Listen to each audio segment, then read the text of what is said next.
decade since the famous Dempsey County long count battle in Chicago 8 years before.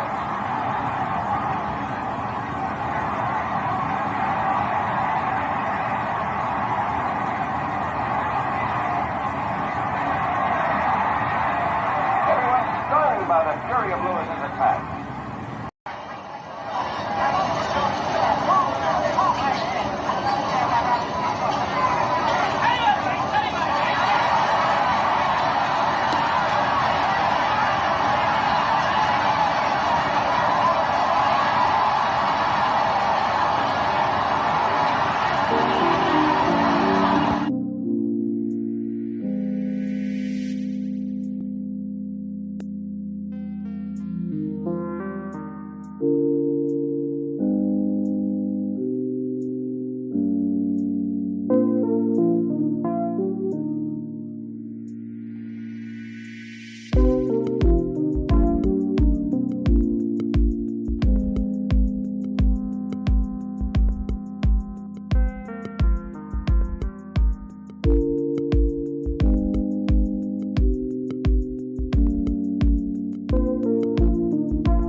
What's happening, my friends?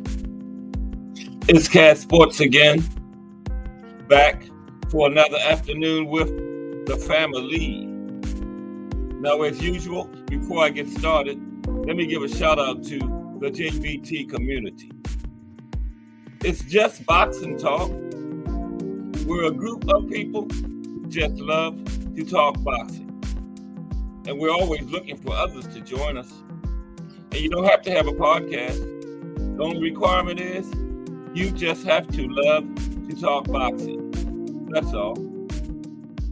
Miss Cass, hashtag JBT and BVO Boxing TV. Yes, first one in the building today. Salute, BVO. Salute to everyone. And welcome to another episode of Cass Sports, the Boxtorian. Today, boxing in the States. Delaware. And you know what time it is. If it's 2 p.m., Monday through Friday, it's the Boxtorian, bringing you all that boxing history. And yes, boxing is the greatest sport of them all. That's why we love it and can't get enough of it. How's everyone? Thursday afternoon edition of Cat Sports, the Boxtorian. Pulled right up on another weekend. Excuse me. I think we got Pro Box tomorrow. Okay, I think it's on Fridays now. And then 3 cards this weekend. I think it's 4. I think it's 3 Saturday. And I believe we got one out of Japan Friday. I know we got the Joe Joyce, Derek Chisora fight. And then we got the GOAT and her fight. She's going to be for the WBC heavyweight championship. And the lady she's fighting, I went over her yesterday. I didn't know too much about her, so I went over her. Let's talk fashion in the building. Salute Remo. Hashtag say basketball #1, but salute. Yeah. I don't know who you're talking to. It's up there. Excuse me. Boxing is #1 for me right now because I pay so much attention to boxing. Depends on what season it is too.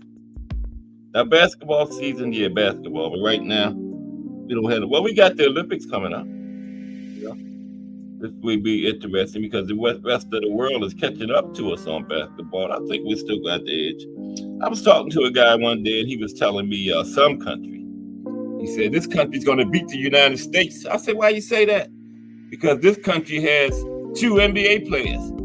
I said, but the United States got all NBA players, right? So they got 2. We got all NBA players. So, yeah. But, yeah, Remo, basketball is heating up right now again because we got the Olympics coming up. Basketball is always a big part of that, But your name is Vanessa LePage. Yeah, she became WBC heavyweight champion last year. Now she had only had 5 fights, and then she took 6 years off from the sport. But she came back last year. She did fight 2 times. She won the WBC championship, and then she defended it twice last year successfully. So this will be her 3rd title defense going up against the GOAT. That's a new division for the GOAT, but the GOAT is 14-0, and this the page only has like 8 fights. So I think the GOAT will decision her. The GOAT ain't knocking nothing out. The GOAT is like Devin Haney. She ain't knocking nothing out. Okay. But yeah, boxing in the state series continues today with Delaware. And we're just going to talk about some things that happened in boxing. Like I got this article about the first African-American athlete in Delaware. Then, of course, we got to talk about that fight between James Toney and Dave Tiberi. Very controversial fight. Everybody thought that they cheated for Toney because, people, I think I saw it too. I think Tiberi won. And got so bad the U.S. Senator from Delaware did an investigation into it. That's what they need to do nowadays, do an investigation into the whole sport. But because the fight was in New Jersey, and 2 of the judges wasn't even licensed to judge fights in New Jersey. So how did that get through? So we're going to talk about that too. And of course, I got got about 10 guys from Delaware, 12, something like that, 14 fighters from Delaware. We're going to talk about a little briefly their life and careers. Yep, that's Cat Sports Today. Another week of boxing history, getting toward the end of it now, but it's been a good week. Let's preview it. We always review it. Let's preview it. Monday was the punch of the week, which was the cross, if I can remember what we did.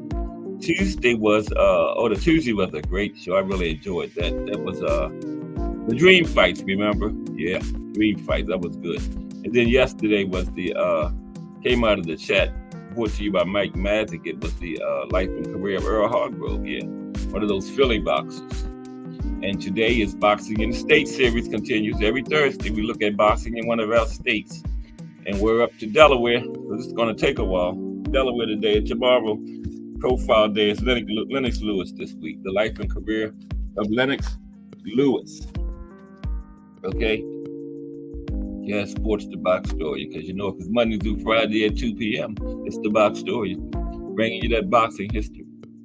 And boxing is the greatest sport of them all. Oh, but Reno said basketball, but yeah, one of them. But D1, angry white men, hashtag JBT in the building. Salute D1. We're almost to Friday. and another episode of Angry White Men. We'll be getting another show tomorrow. Remo and Ant, the Casuals. I guess it's still on. I didn't get the time yet, but Remo had said yesterday it was tentatively 11 a.m. So yeah. But salute D1 from the Angry White Men podcast along with William Old School of Rant. And that's tomorrow night, 10 p.m.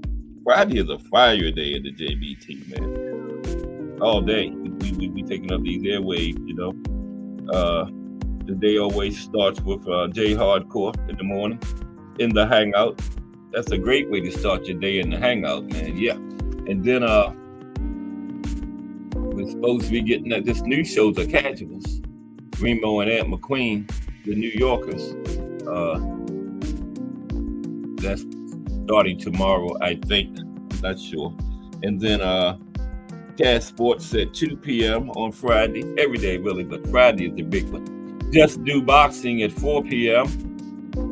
And then Day Hardcore is back in the Hangout at 8 p.m., right? For the Friday night Hangout. Anything might happen in there. I ain't even talking about what happened last Friday. Anything might happen in that Hangout, man. Damn.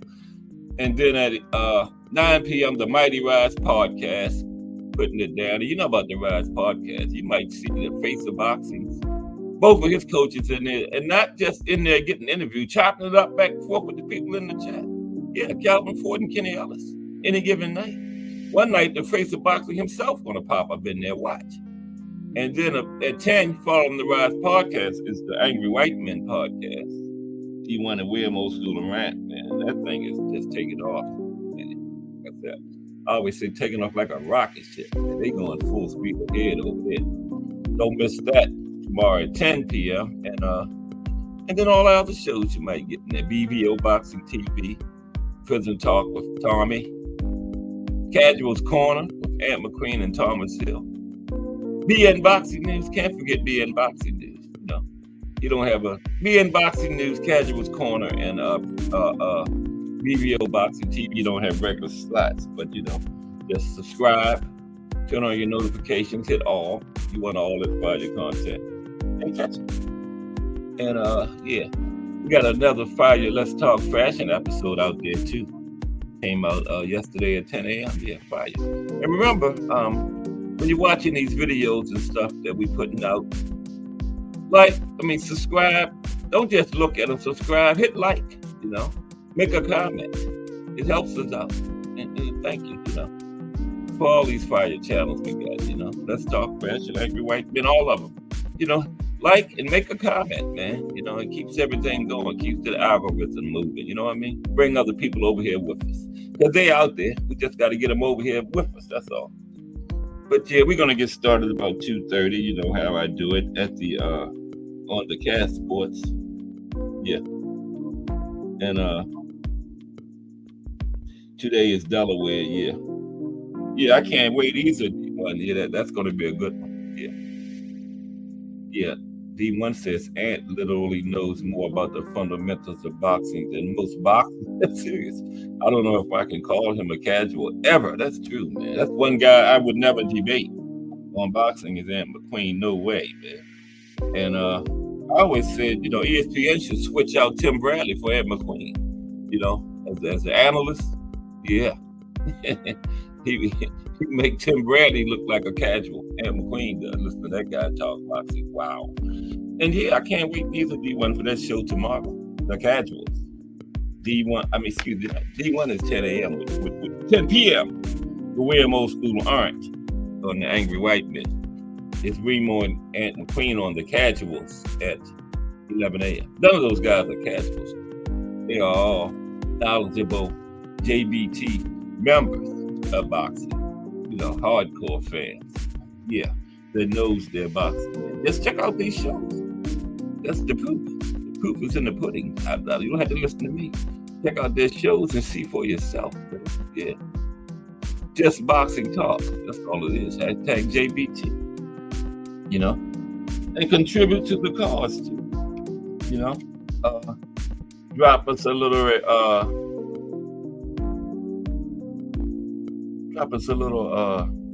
Yeah, that's right, D1 Fire. Yeah.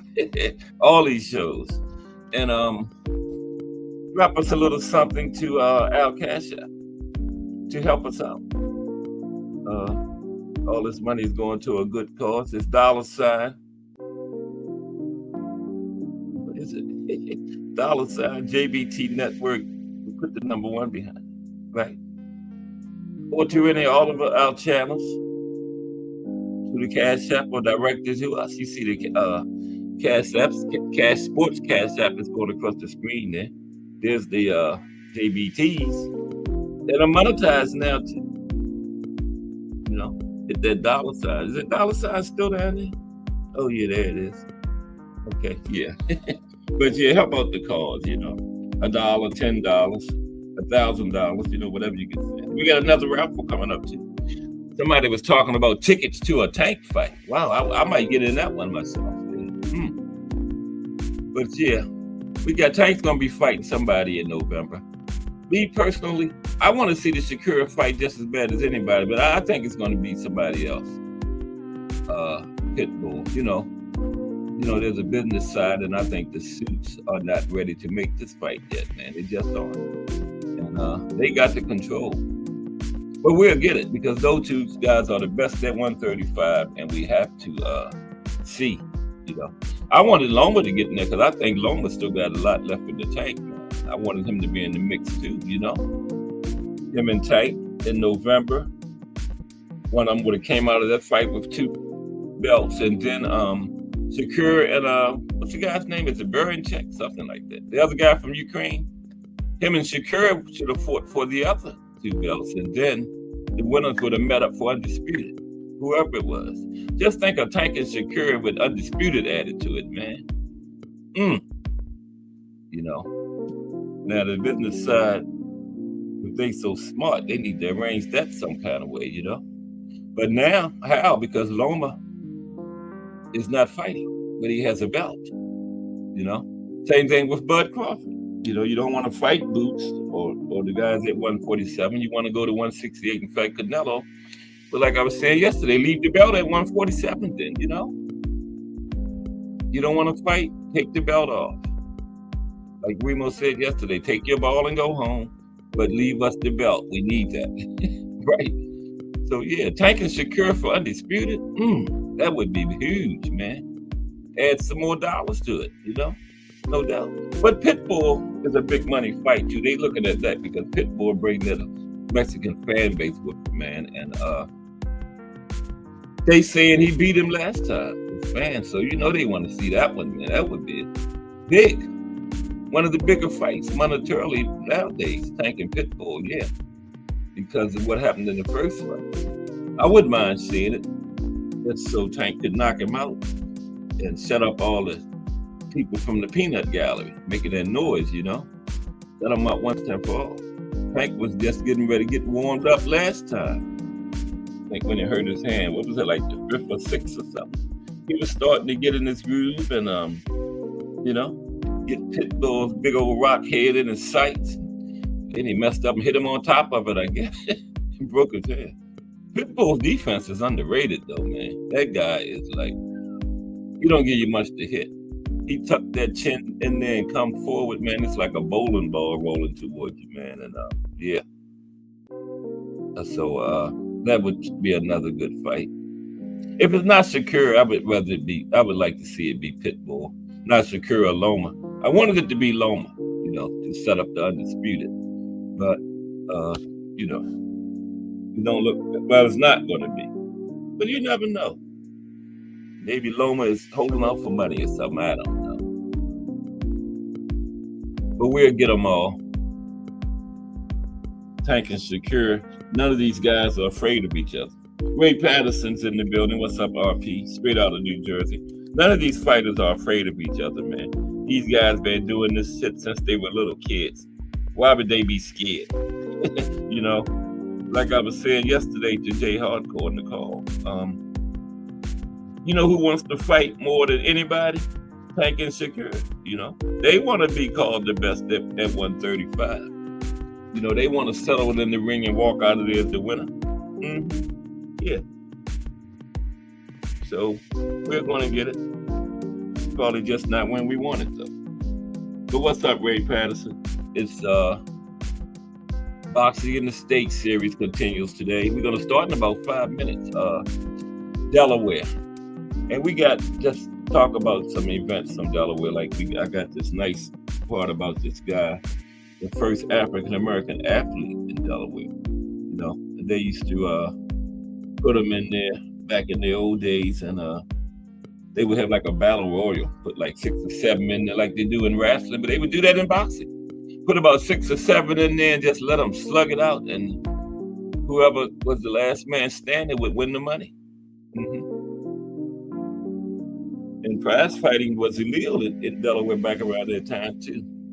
So they would just, it would be like they would pay them, they wouldn't call it a prize, you know.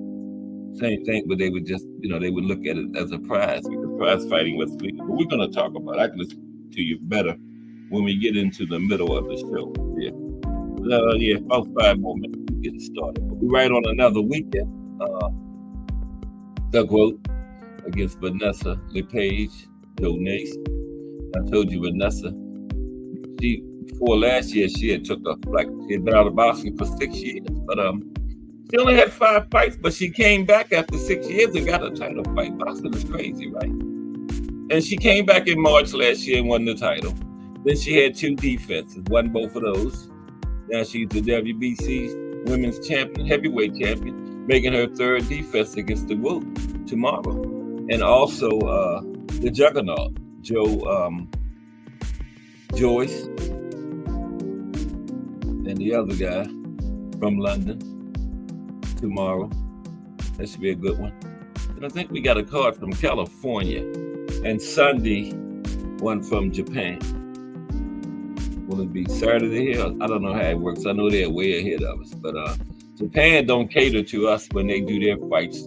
They do them on their time. So it will probably be like early Sunday morning here. And it'll be like nighttime over there in Japan. They say, if you want to watch our fights, we're putting them on at our time. You know, like the Monster always come on like Tuesday, 6 o'clock in the morning, but it's really, you know, fight time over there. And it's Tuesday because I asked this guy one time, his agent friend I had, and I said, why do they always fight on Tuesday, the big fight?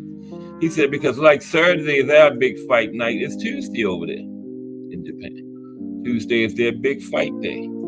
So that's why the Monster always get in there on Tuesdays. I don't care when the Monster get in there and watch it. You know, that guy is exciting, man. Mike Mazik in the building. What's up, Mike? Your Monster's one of the, and yeah, between him and Bud, that's who my pound for pound number 1 is. I put Bud, but either one of them, I ain't mad at you. Bud or the Monster. Either one of those could be number 1 at any given time. And now Bud is doing this nonsense, won't fight boots. The Monster is my number 1. Okay, they owe you in a way. And this week is the anniversary of that demolishment of Cool Boy. Is that a word, demolishment? But this week is the anniversary of it, of that demolishment of Stephen Fulton that the Monster did, and it's also the anniversary of the demolishment of Earl by Bud. Remember, those fights were this week last year. Both of them back to back. You know, we've been waiting for those 2 fights for months. Dueling as boxing fans, talking about, man, this is going to be a big week, 2 big competitive fights. And then we got in there, man, and Monster just beat Cool Boy down. And then we said, well, we got Bud and Earl Saturday. No way that's going to be like that. We know that's going to be competitive. Shit. It was another one-sided beatdown, man. Both of them, unbelievable. It was crazy, man, unbelievable. I still see that, I feel it, that stab jab to the body, that right cross, and then that left hook that Monster put on Cool Boy, man, it was over. And Cool Boy got up, give him credit, he got up, but I don't know why. And I was going toward the TV screaming for the referee to get in there because Monster was getting ready to hurt Cool Boy seriously after he got up, and unfortunately the referee got it. Yeah, I was going toward the TV then, telling him, come on, referee, stop it. As soon as Cool Boy got up, because I saw that stab, jab, right, cross, left hook, that he folded him, Cool Boy, and he got up. And I said, oh, come on, referee. I jumped up, Stop it. Like they could hear me way over there in Japan. And the referee, he must have heard me because he stopped it. No, he didn't hear me. He saw the way Monster folded Cool Boy too. So it hurt. But the pain has lessened some since then. But yeah, that was bad. Cool Boy haven't fought since then. But he got to get back in there, man. Because like I said yesterday, a loss doesn't define you. It's what you do after it. And by just staying out there, I don't know, is he injured or something? I don't know. I mean, he's got to be over that by now.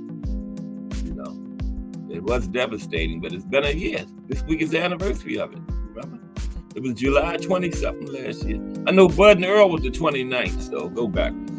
Cool Boy and Monster was on a Tuesday, so what would that be? 25th, 24th, 22nd, right? Yeah. No. Wednesday, Thursday, Friday, Saturday. 23rd, 24th, 25th, 26th. 25th, 26th, 26th, 27th, 28th, 29th. 26th. Wednesday, Thursday, Friday, Saturday, 26th. Yeah, July 26th was Cool Boy and Monster, and July 29th was Earl and Bud. Let's get ready to talk about Delaware. But yeah, that was a crazy week, man. Nobody could have predicted that. Anybody say they predicted both of those one-sided beatdowns is lying, man.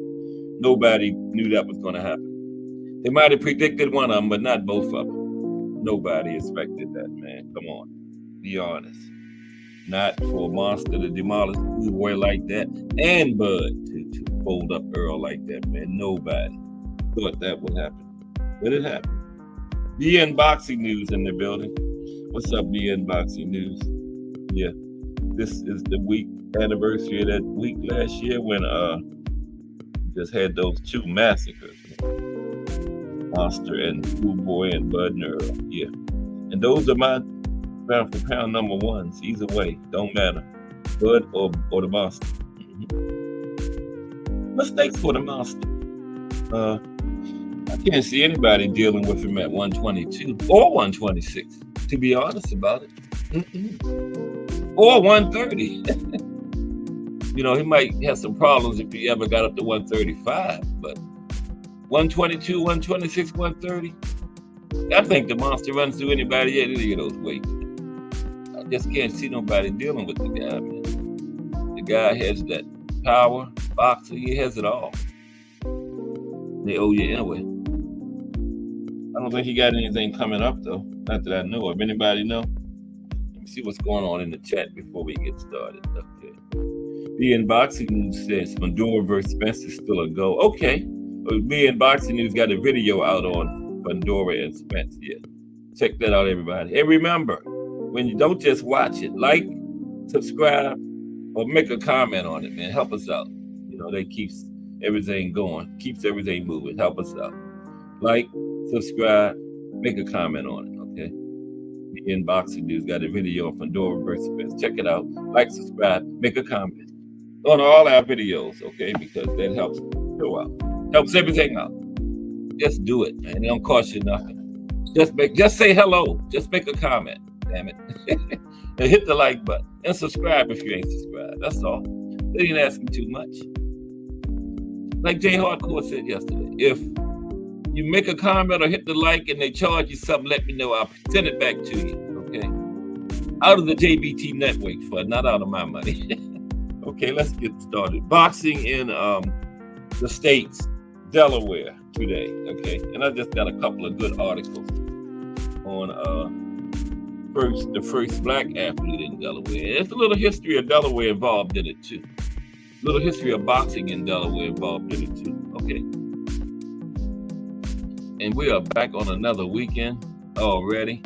I remember I was sitting here, it was Monday, I was talking about how was your weekend, and now it's back to another weekend. This is crazy. I told y'all what happened. They kept going up in that space shuttle, in and out of the Earth's atmosphere, and they just speeded the Earth up. Think about it. And the Earth turning faster, the time going by faster. That's what happened. Yep. The miscast think I'm crazy just like y'all do, but I stick to that, man. That space shuttle and speeded the Earth up. Okay. Boxing in the States, Delaware, today. Okay. Excuse me. Take a drink of water. I got some people coming to do some work on my bathroom and watching. You know, they're going to come between about 2:30 as soon as I get started. Murphy floor. But I ain't got to get up to this cast outfit.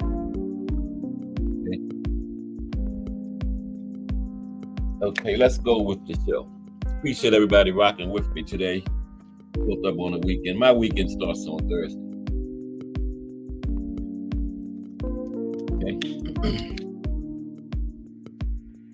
Okay, get situated here. What's up, Mike Mazik in the building? NBA Boxing News in the building, okay? Big time JBT members. Yeah, Mike Mazik, NBA Boxing. Remember, check that video out. The unboxing is just up on tour reverse events. I'm gonna check it out as soon as I get off of here. And I'm gonna leave a comment. Okay. I might just say, what's up, the unboxing dude? But it's a comment, right? Okay. Boxing in Delaware today. Boxing in the State Series continues. Now we got this guy I was just talking about. His name is Charles Kidd Finney. Okay, he's the first black athlete in Delaware history.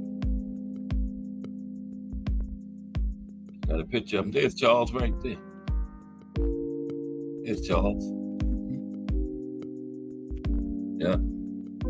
Kind of skinny. He fought down there. Now, we're going to talk about it. Charles Kidd Finney, excuse me, Delaware's first African-American professional athlete, right? Not just boxing, professional athlete, period, in Delaware. Now, most people in Delaware have never heard of Charles Henry Kidd Finney, but during the early 20th century, he was well known to sports fans, right? In both the first state and the entire region. We call Delaware the first state, you know, known in that entire region, okay? Now, Finney was born in Dover, Delaware, around 1887. Okay, his exact birth date remains a mystery because during that time, accurate records were not kept. You know, especially on African American people, right? But you know, during that time, accurate records were not kept, and throughout his life, Finney himself reported his age inconsistent. Okay, but it was around 1887. Okay. Now, he grew up in what was described as a tough part of Dover, right? Dover, Delaware. And it was known as Kerbin's Road. You know, the neighborhood he grew up in a tough neighborhood, right? Now, in 1953, you know, when he was older, Finney told in this interview, he said, every evening on Kerbin's Road, young boys in the neighborhood like to put on pillow-like gloves and box, right? In the evenings, they get out there and fight. The young boys would. And Finney said he soon licked all of the boys in his gang and took up boxing as his livelihood. Now, of course, you have to ask some of the other boys if that was true. Of course, he's going to say he beat all of them, you know, because ain't none of the other ones around to dispute it. But Finney said he beat all the boys in his neighborhood, right? Because when he used to get out there and box in the evenings, yeah. Finney said he beat all of them. Now, eventually, you know, he was a little skinny kid because you can see he's a little skinny adult, right? Eventually, the little skinny kid from Kerbin's Road proved himself to be one of Delaware's great boxers. The 1900 U.S. Census shows Finney was living in the Marshallton area, and he would soon make his mark, right? In 1903, Finney was filmed by the Edison Company for the short comedy, A Scrap in Black and White, right? And the film was made at Brandywine Springs in 1903. Okay. It was one of 9 films made, and all 9 still survive today. And they are the oldest surviving films made in Delaware. Now, at this time, prize fighting, like I'm saying, prize fighting was illegal in Delaware. But boxing itself was not illegal. So boxers were allowed to be paid to fight. they were just paid a flat fee and not permitted to win a prize. But what's the difference? You know, it's still prize fighting. You're fighting and getting paid, right? But that's how they did it. They said prize fighting was illegal, but boxing was. But instead of being paid a prize, they were paid a flat fee. I don't understand the difference. Okay. Now, in the early 1900s, it was nearly impossible for African Americans to participate in any professional sport, right? Countless great athletes were never able to cross the color line. Even the most impressive demonstrations of athleticism were largely ignored by the newspapers, right? From a black athlete. Often when a newspaper ran a story, it would diminish their accomplishment and reduce the dignity of these athletes by referring to them with racial slurs. Okay? Now,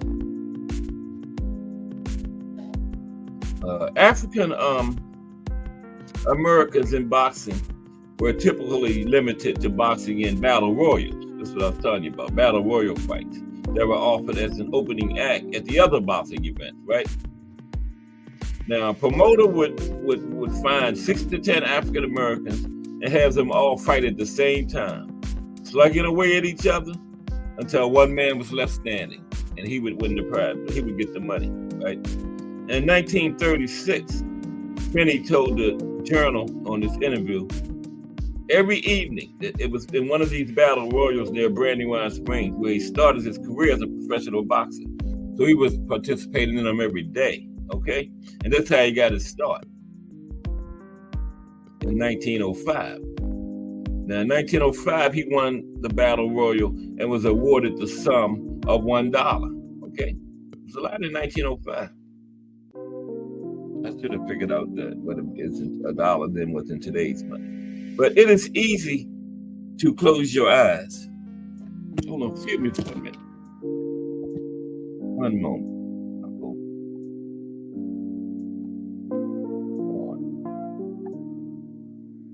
Yeah, they would put these African American fighters would be like at the beginning of the regular card, and they would be like 6 to 10 of them in there in the battle royal. You know how they do it in wrestling, yeah. But these guys were in there for real in the battle royal boxing, and the winner would get the money, right?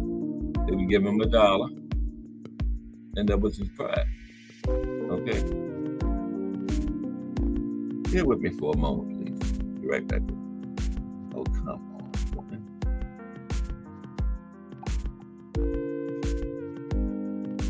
Little equipment, folks, but I'm coming. But how is everybody? Hope everybody's ready for the weekend. Because it's here. If you're not ready, you better get ready. Because the weekend is upon us.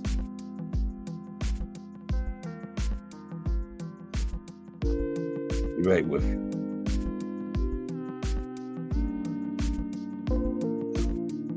I cannot get this thing back, right? I hate that.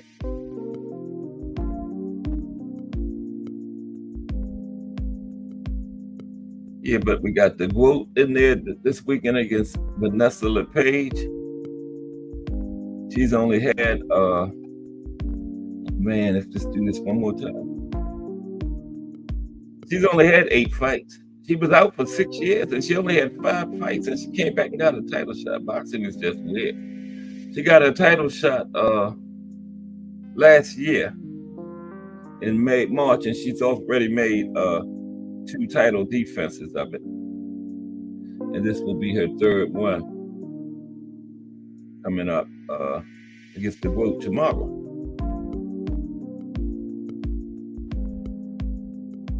Vote is going after another weight division. Okay. Wow. Yeah, I got it. I don't even know why I went through all that. But $1 in 1905 is worth $300 today. Okay? And that's what they were getting paid in these battle royals, $1. Which is worth $300 today. So not bad, I guess. You know? Okay, so let's continue. Sorry about that. Let's continue. So It is easy to close your eyes and imagine a group of skinny, ragged young African American men slugging away at each other, whilst a large group of men surrounds them yelling and cheering. And sometimes men would toss change in during the match, right? And the fighters would simply stop when the coins, and when they stopped throwing the coins in, then they would stop fighting. Now, side bets were often a big part of the battle royal too. Okay. Now, Finney started doing so good in these battle royals that they finally put him in there against a real boxer, right? And this real boxer he fought was named Ralph Raymond. Okay. And by 1908, Wilmington newspapers were calling Finney. It was in 1905 that they started letting him really fight. And by 1908, Wilmington newspapers were calling Finney the bantamweight champion of Delaware. And he was a favorite at Brandywine Springs, right? It was a big fight location, Brandywine Springs. And Finney became well known for his speed, his ability to be battered, he could take a good punch, and most importantly, for sending his opponents to Pummel City, okay? Now, local boxers would write later to the sports editor of the Wilmington newspapers, asking to challenge Finney. And Finney was soon boxing regularly at Brandywine Springs and at various other venues around Wilmington, and eventually Chester, Pennsylvania, and beyond. Because Finney, they wasn't letting the African American boxers fight in the regular fights back then. And I was telling you about the battle royals. And Finney started doing so good in them, he started letting him fight in regular fights, and he started excelling. Became a favorite, right? And the 1910 census lists Finney's profession as pugilist. He was living at number 4 High Street in Wilmington, Delaware, with his wife, Rosa. And Webster's Dictionary gives the following definition for pugilist: fighter, especially a professional boxer. Okay? And that's what they had him down as his occupation, pugilist. Lonnie Lee, hashtag JBT in the building. What's up, Lonnie? It's boxing in Delaware today, Lonnie, and we're talking about this guy named, what was his name again? Finney. Okay. Charles Kid Finney. He was the first African-American boxer in Delaware, Lonnie. And, around the late 1800s, early 1900s, they wouldn't let that. That's a quick review for Lonnie. They wouldn't let the African-American fighters fight in regular fights. They would put them at the beginning of the fight cards in battle royals, like 6 to 10 of them, right? And this guy, Charles Finney, became so good in the battle royals that they figured they could make money off of him in the regular fight, so they finally started letting him fight. And he started selling at it, okay? So now we're up to like 1908, okay? But salute, Lonnie Lee. Good to see you today. Almost up to another weekend. But let's continue. Okay. Now, after Finney became the bantamweight champion of Delaware, he found no shortage of opponents, okay? Potential opponents even published challenges to Finney at the Wilmington newspapers. Finney would often take on men who outweighed him by 20 pounds. And at least once in his career, he fought 2 fights in one day, okay? The April 1st, 1910 edition of the Evening Journal in Delaware reported that in Philadelphia, Finney defeated Jake Spiewak in 3 rounds, okay? Defeated Jake Spiewak in 3 rounds. And the fans clamored for more. And then a boxer by the name of Young Dugan stepped up and challenged Finney. And since he had just fought, Young Dugan said, "I'll fight you for just 3 more rounds." And Finney took the challenge after he had just beat the other guy. And he beat Young Dugan too. Now, official records were not kept at that time, so we do not know the exact dates of all of his fights, nor do we know the length of his reign as champion. But we do know he was active in boxing on and off until 1927. And after 1927, he trained other boxers in the 1940s, okay? And it's also known that various newspaper reports credit Finney with over 400 wins against only a handful of losses. They didn't keep records, but they think he had at least 400 wins, only a handful of losses, right? And he was never knocked out. As far as anybody knows, this guy had over 400 fights, was never stopped. Okay. Now, the country roller rink was located next to Brandywine Springs Park in Delaware. And it also served as a venue for fights, right? And the fights at country roller rink quickly gained popularity, and boxing flourished at Brandywine Springs. So this country roller rink was in Brandywine Springs, right? And on May 2nd, 1910, the Evening Journal reported a boxing card featuring Finney was enough of a draw that the Baltimore and Ohio Railroad operated a special train to the ring from Philadelphia and Chester, Pennsylvania.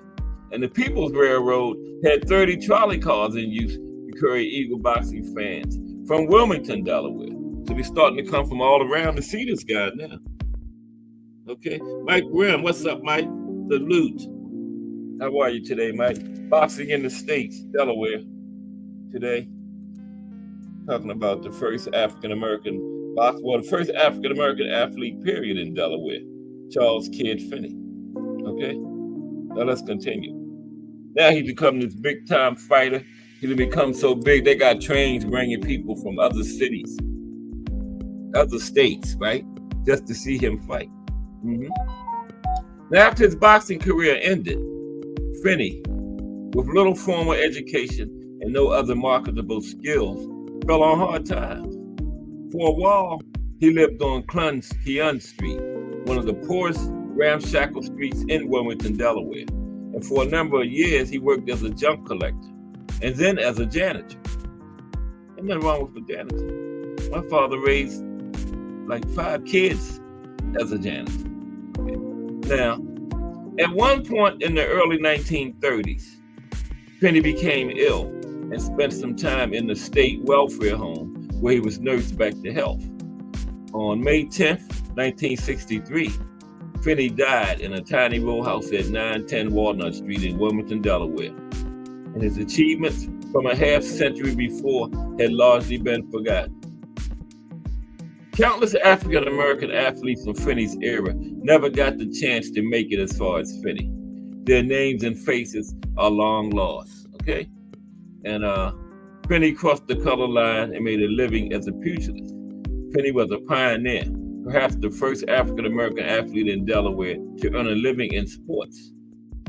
And his story has been almost forgotten. Charles Kidd Finney from Delaware. Wow, I thought that was a pretty good story. And now we're going to talk about that fight. You know, Dave Tiberius from Delaware, and he had that fight with James Toney, which was so disputed that the U.S. Senator from Delaware did an investigation on it. And it was in New Jersey, right? Atlantic City, New Jersey. And 2 of the judges at the fight wasn't even licensed to judge fights in New Jersey. So that was very interesting. Let's talk about that. James Toney, and you know, Toney was having problems with his weight around that time, and you know, he took Tiberius lightly and got beat, but they gave it to Toney. Now, there isn't much information about the fight between James Toney and Dave Tiberius. It's called The Sweet Science, but here's what I found on it. Okay. James Toney and Dave Tiberius fight and what it brought. Okay. Appreciate everybody once again. Always appreciate everybody for rocking with me. Almost up on another weekend. The GOAT is back in the ring, going up against Vanessa LePage, Joe Nace. And just weird, I was telling you, she only had 5 fights. And she was out of boxing for 6 years, right? Only had 5 fights when she came back and got a title fight. Then guess what? She won it. She became the WBC Women's Champion, Heavyweight Champion in March of last year. Then she defended it twice last year. Now this is her 3rd title defense against Doug Roach tomorrow. No, not tomorrow, Saturday. And then the big one, I call the big one of the weekend, the Juggernaut, Joe Joyce versus Derek Chisora from London, England. That's Saturday too. And I think we got another card from, I think it's California. Then I know we got one from Japan Sunday morning, I believe. But you know how they do it. Japan don't cater to us. So you want to watch our fights, you got to watch it at our time, which will be like 6 o'clock in the morning here when it's fight time over there. So yeah, that's Sunday. I think it's like 3 title fights on that card too. Yeah. But yeah, this fight between James Toney and James Lights Out Toney and Dave Tiberi was a real robbery. There they go. Yeah, real robbery, man. Listen to it, okay? And it caused a whole bunch of nonsense. Now, Dave Tiberi has never seen the movie Rob Roy, right? It was a 1995 movie about the head of an 18th century Scottish clan with Liam Neeson in the title role. But the former world championship contender can identify with a line of dialogue in which Neeson's character chooses to become a hunted outlaw rather than bear false witness against another, a blameless nobleman, thus violating his own code of conduct. You'll see the relation. Now, Rob Roy tells his wife, "It's a gift a man gives himself." Now, Tiberi, who has lived his life by similarly exacting standards, considers the significance of the legendary Highlander's message and is moved by what he considers to be the irrefutable truth contained therein. Now, February 8th, right, was the date of this fight, 1992. So that's like, what, 32 years ago, right? Now, under relatively normal circumstances, this would have been interesting, but not particularly out of the ordinary in an afternoon fight televised nationally by ABC. Now, Tiberi came in as a 10-1 underdog in this fight, and he fought the fight of his life. And he lost a hotly disputed split decision to IBF middleweight champion James Lights Out Toney. This fight was at the Trump Taj Mahal in Atlantic City, right? 1992. Nobody even dreamed that Donald Trump would ever be president, but he was. And he's trying again. Got a good shot at it too. But this was 1992 at the Trump Taj Mahal in Atlantic City, New Jersey. And although some ringsiders figured the scoring could have gone either way, the public and those with voices power enough to influence the conversation contended that a monumental injustice had been committed, right? Now, Donald Trump, whose casino hosted the event, said Toney winning this fight was disgraceful and an embarrassment, right? I can hear Donald Trump saying that. Donald Trump called it disgraceful and an embarrassment, right? And Alex Wallach, who was the color commentator for the fight, called it the most disgusting decision he had ever seen. This was one of the color commentators calling the fight, called it that. The most disgusting decision he had ever seen. Okay? Now, one judge scored the fight. Frank Brunette scored it for Tiberi. 117-111. And that sounds about right from what I saw. I just watched it again yesterday. And from what I saw, yeah, 117-111 Tiberi sounds about right. Now, Frank Garza and Bill Leach scored the fight 115-112, 115-111 for James Lights Out Toney, right? And that was around the same time, that this fight didn't receive a lot of focus that it should have, because that was around the same time when Mike Tyson rape situation was going on, remember? Now,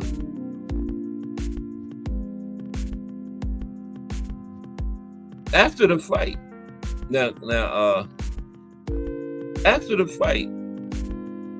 top-ranked Bob Arum offered Tiberi an immediate rematch for April 11th, right? Because the fight was on February 8th. Bob Arum offered Tiberi, because Bob Arum saw what happened.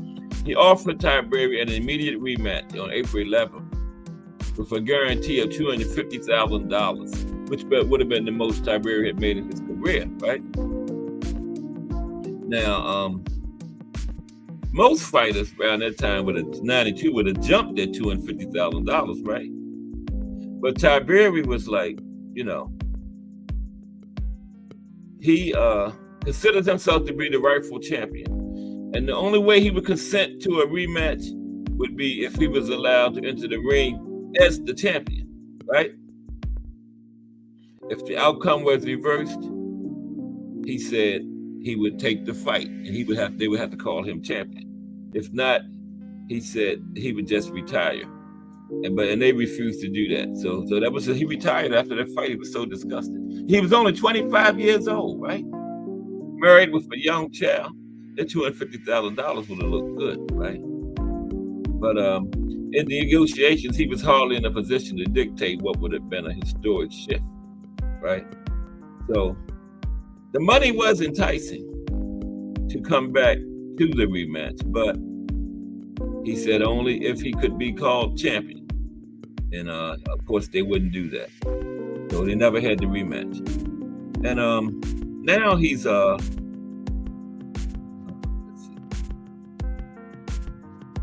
he's like 55 years old now. 25 in 1992, 32 years. 57 years old now. Right? And this fight led to a Senate investigation into professional boxing, right? And 2 laws were passed to help modify and prevent that from happening, right? And it was a book written on this fight, Tiberi, the Uncrowned Champion, co-authored by Ed O'Connor, and Annie Ercolay. And it was rushed into print, right?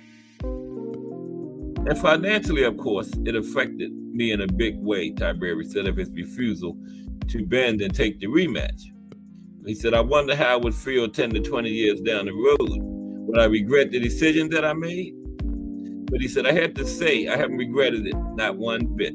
I knew I would have had a harder time living with myself, knowing that rules had been broken and that I failed to have a stand on what I believed to be right. Now, there are, of course, varying views of Tiberi. A lot of people said he should have took the, followed his pride and just took that big payday. But no, he stood on his principles. He said he won the fight, and Bob Arum offered him all that money for the rematch. And Bob knew how much money he was going to make because this guy had beat Tony and got robbed. And yeah, rematch would have been big. But Tiberi was like, no, I'm not doing it. Now, Tony's manager said, without a doubt, the fight was closer than it should have been. But when you get one guy on his best day of his career and another on the worst day of his career, this is what can happen. And Tony didn't have enough gas in the tank to be the same fighter that beat Michael Nunn and Iran Barkley. He was not close to 100%. And a lot of people said it wasn't because he didn't take Tiberi seriously. Tiberi just had the fight of his life. And plus, Tony had a problem was always having problems making weight around that time, right? And some of the tactics he used to get down to weight weakened him. He didn't lose the weight in a healthy manner, okay? And after the fight, James Toney collapsed, and he was severely hydrated, and he was rushed to a local hospital where he was given IV fluids.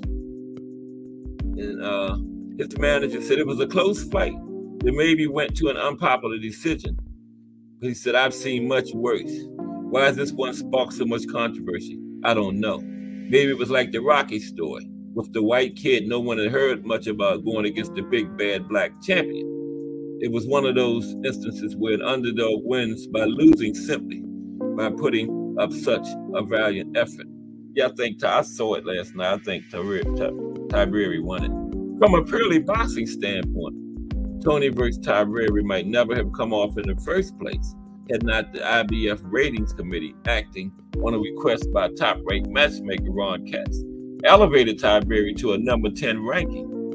Without a spot in the top 10, Tiberi, who had previously won the fringe IBC super middleweight title but had never fought a world-rated middleweight, would not have been eligible to get the shot opposite Tony. It used to be the IBC, the International Boxing Club champion. That was the old title that the Mafia used to run, the International Boxing Club. And Tiberi had that title, but he never got a major title. But he should have. He should have had that IBF that night. Now, although prior to the fight, Tony's manager said that Tony was not overlooking Tiberi, they had already outlined a timetable for Tony for the remainder of 1992, right? So that suggested that they were overlooking him. They were looking ahead and had set up a couple other fights for him, right? After the Tiberi fight. Okay? They had a fight scheduled on April 11th on the undercard of the George Foreman Alex Stewart card in Las Vegas, already set up, and they hadn't even fought Tiberi yet. So if that's not overlooking, I don't know what is. And they said they were looking for a possible opponent for the fight on that card. This is all before the Tiberi fight, right? And then looking for a rematch with Mike McCallum in August on ABC, right?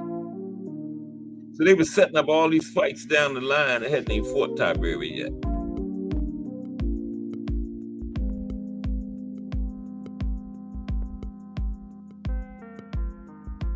And leading up to the fight, Tiberi trained in Philadelphia and sparred regularly with such former or future world champions as Prince Charles Williams, Bernard Hopkins, and Steve Little.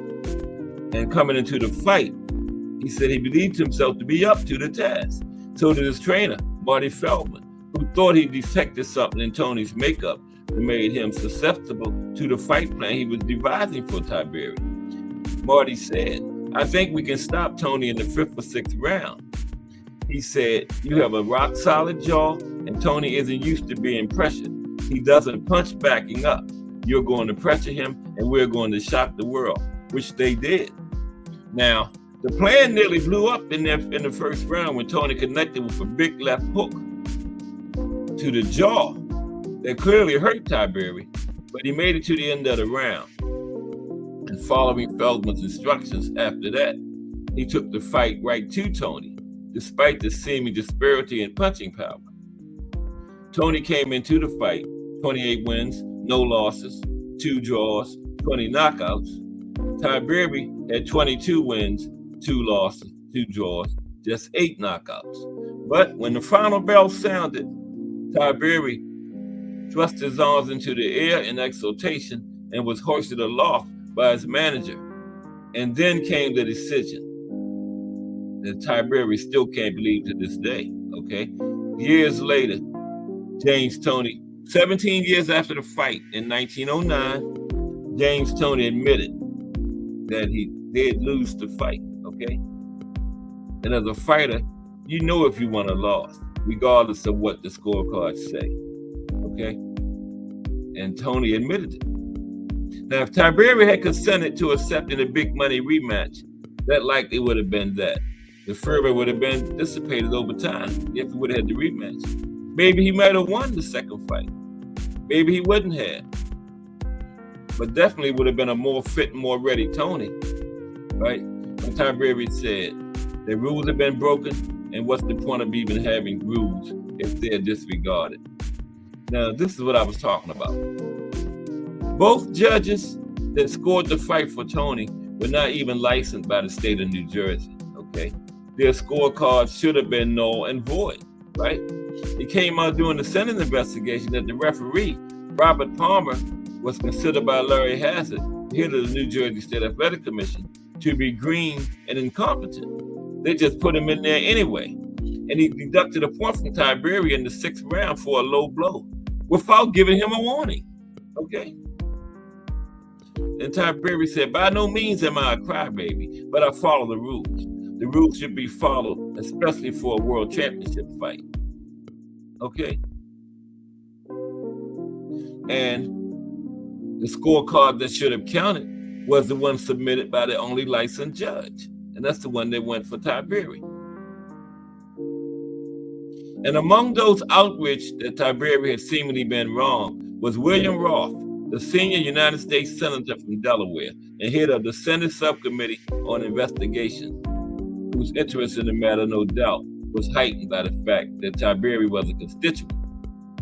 Tiberi, Bernard Hopkins, and Bobby Chaz were among the fighters called in to testify. And from those hearings came the Muhammad Ali Boxing Reform Act, authored by Arizona Senator and future presidential candidate John McCain, and signed into law by President Bill Clinton.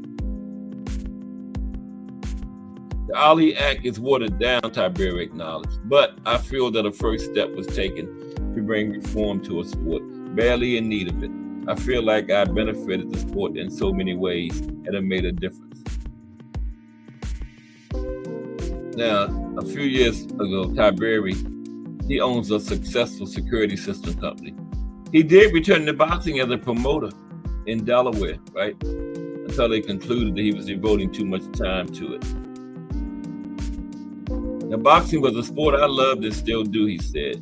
Doing those shows at Dover Downs was a lot of fun, with some sellout crowds, but without television, it's a pretty expensive hobby.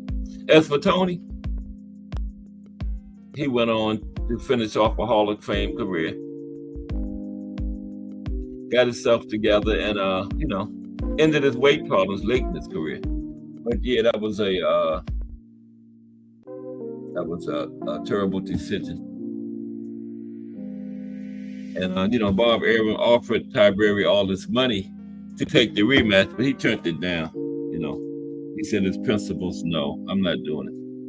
Azim Shabazz in the building. What's up, Azim? We're talking about Delaware today. Now I got some fighters from Delaware. Talk a little bit about them. Boxing in the States, Delaware. And tomorrow is the life and career of Lennox Lewis. Okay, let's look at some of these fighters from Delaware now.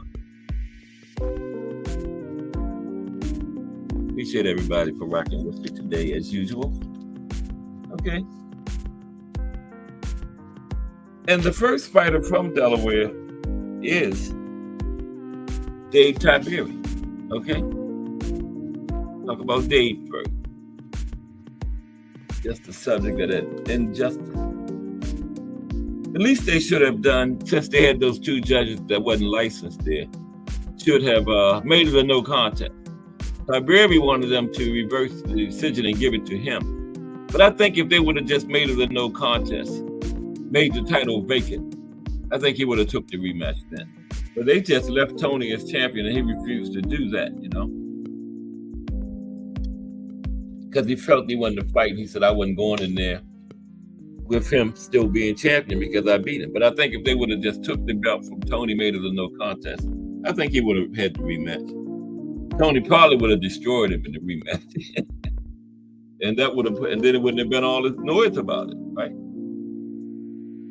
But Dave Tiberi, he started with amateur fights in Delaware, New Jersey, and Pennsylvania. And twice won the Pennsylvania Golden Gloves title. Bear with me for 1 second. He won the Pennsylvania Golden Gloves title 2 times. Dave did. Very decorated amateur boxer from Delaware. Probably the most well-known boxer from Delaware, too. Dave was. Yeah. Now let's continue. Yeah, won the Pennsylvania Golden Gloves title twice. Okay. And he boxed, he boxed with the U.S. team that amassed the 62-10 record against fighters from Ireland, England, and Canada. He was ranked in the top 10 in his weight division. His first professional fight earned Fight of the Night honors at Atlantic City's Playboy Hotel and Casino. And Tiberi fought his second professional fight in Las Vegas on the undercard of the Marvin Hagler, John the Beast Mugabe fight. Marvelous Marvin Hagler versus John the Beast Mugabe. Tiberi's second fight was on that card, okay? And it became a popular attraction on ESPN and USA networks and cracked the top 15 in the world ranking with an impressive knockout of veteran Joy Watson, a fifth-round TKO of puncher Ed Hall, made him Delaware's first professional boxing champion in July 1991. That was at IBC belt, the International Boxing Club, minor title.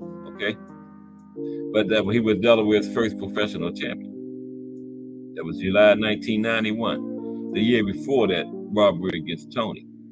Now the victory drew offers when he won that from middleweight legend Roberto Duran, Roy Jones, Vinny Pazienza, Howard Davis, and Mike McCallum. They all wanted to fight him after that. We talked about that fight with James Toney, which was his last, right? You know, that was the fight he took. Okay. Next is Joe Tiberi. Couldn't find any kind of relation today other than they just share the same last name. There's Joe. Joe Tiberi from Delaware. Now, Joe Tiberi is a former boxer whose amateur record was 44 wins, 4 losses, 2 draws, 31 knockouts, and whose professional record was 18 wins, 5 losses, 2 draws, with 13 knockouts in the 1970s and 1980s, okay? He was inducted into the Delaware Sports Museum Hall of Fame in 2023. I forgot that. The Delaware Sports Museum and Hall of Fame was founded in 1976. Al Cartwright, who helped found it, was its first president and was inducted into the Hall of Fame in 1980. And the current museum building was constructed in 1993. And the first inductees went in 1976. And boxing in Delaware is governed by the State Combative Sports Division of Professional Regulation. Okay? Yeah. Now, after Joe Tiberi, we have Henry Hank Milligan. There's Henry Hank. 313. But y'all know, only been on here 10 minutes. Wow, 313. I thought it was like 2:30. Henry Hank Milligan. There's Henry Hank. Now, Henry won the National Amateur Heavyweight title in 1983, defeating Henry Tillman. Y'all heard of him. Henry Tillman later became an Olympic gold medalist, right? And Henry Hank beat Henry Tillman in the amateurs, right? Pretty impressive. Milligan's amateur record was 41 wins, 6 losses with 31 knockouts. And he turned professional to win 13 more fights before retiring in 1987. And Milligan was inducted into the Delaware Sports Museum, which I just talked about, and Hall of Fame in 1993. Henry Hank. I know y'all heard of Omar Douglas, right? He last fought in 2019. Never officially retired, but I don't think he's fought since 2019. Y'all heard of him, haven't you? Omar? There's Omar on the left. Now, Omar Douglas is a professional lightweight boxer from Wilmington, Delaware, okay? His professional record is 20 wins, 3 losses, no draws. Guess what? With no knockouts. So I guess we can say he's not a power puncher. Okay? 20 wins, no knockouts. Knockout rate 0%. And he fights under the alias of Super Zero. Wow. Notable fights include fights against Lee Selby and Edna Cherry. In the amateur ranks, he won 142 fights and traveled for and he trained for the Olympics, but he didn't qualify for the Olympic team. And another milestone of note in his career is the fact that he won Golden Gloves tournaments in 5 different states. And like I said, Douglas last fought in 2019. Okay, I think that was a fight against Lee Selby. I think, I'm not sure. Don't quote me on that. Next is Amir Mansour. Okay, another fighter in this era. Amir Mansour. He's from Wilmington, Delaware, also. And he fights in the heavyweight division. His professional debut came in 1997. He fought 9 fights before he was sent to prison in 2001, serving 8.5 years in a controlled substance charge, right? That caught with his hands in the cookie jar. Now, he entered a halfway house in March of 2010 and resumed his boxing career in August 2010. He has a record of 23 wins, 4 losses, 1 draw, 1 no contest, 16 knockouts. And he also last fought in 2019. Don't know if he's retired, but hadn't fought since 2019. But have not been notified of any kind of official retirement or anything. But haven't fought in 5 years, okay? Amir Mansour. Damn, cursor, there it is. What's happening in the chat? Anything? Thomas Hill in the building. What's up, Thomas Hill? Salute. How are you today, bro? Thomas Hill, all the way from the great state of California. T. Hill. What's happening? Salute. Boxing in the States, Delaware. Thomas Hill, hashtag JBT, that is. Okay, let's continue. We're just talking about some fighters from Delaware. We're into that portion of the show. By the way, what's next week? What's happening in Delaware? Let's find out right quick. Then we're going to talk about Tyrone Davis. Yeah, Tyrone's from Delaware. I know y'all heard of Tyrone. He's still actively, he just fought last month, right? Y'all heard of Tyrone Davis. He's from Delaware. Matter of fact, here is Tyrone. That's Tyrone on the left. Okay, I'm trying to find out what's next week. Got some people coming to do some work. I just knew they was gonna come right at 2:00. But Miss Cass is here. They might have came. I didn't hear nobody knock anything. We got a bell, but nobody never uses it. They always knock. Well, what's up with that? Okay. Georgia. D-E-F. No E's or F states in the United States. We jump all the way from D to G. Georgia next week, everybody. Okay. Boxing in the States. Georgia. Okay, Tyrone Davis is next. Excuse me. I can't get my throat cleared yet. There's no states that begin with E or F. Florida. That's not a... Yeah, Florida. It's before Georgia. I missed something. I knew it was something. Oh, there it is. I skipped. Oh, how could I skip over Florida, man? What is wrong with you, kid? Florida is next. I knew it was a state with an F. Yeah, Florida is next. My bad. State of Roy Jones. Yeah, so that's Florida should be a good one next week. Yeah. Okay, boxing in the States, Florida next week. But that right now it's Delaware. Tyrone Davis. That's him on the left.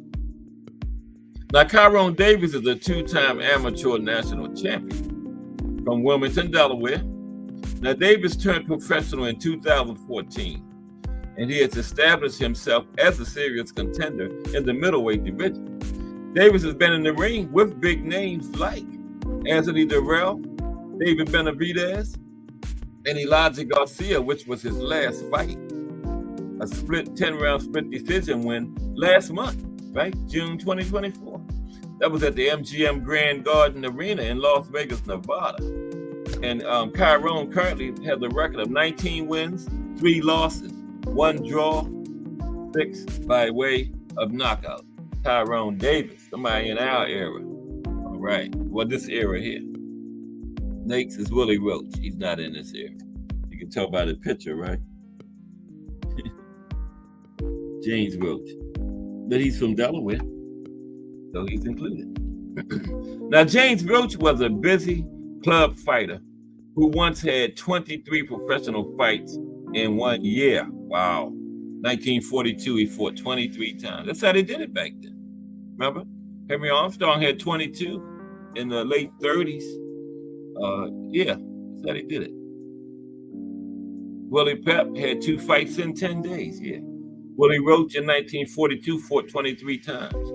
That's almost an entire career nowadays. But anyway, Willie became the only Delawarean at that time ever to fight for a title. Okay, 1942, only Delawarean to fight for Delawarean. That's a tongue. Delawarean. Okay. At that time, he was the only Delawarean to fight for a title. That's what I'm trying to say, y'all. There it is. Delaware.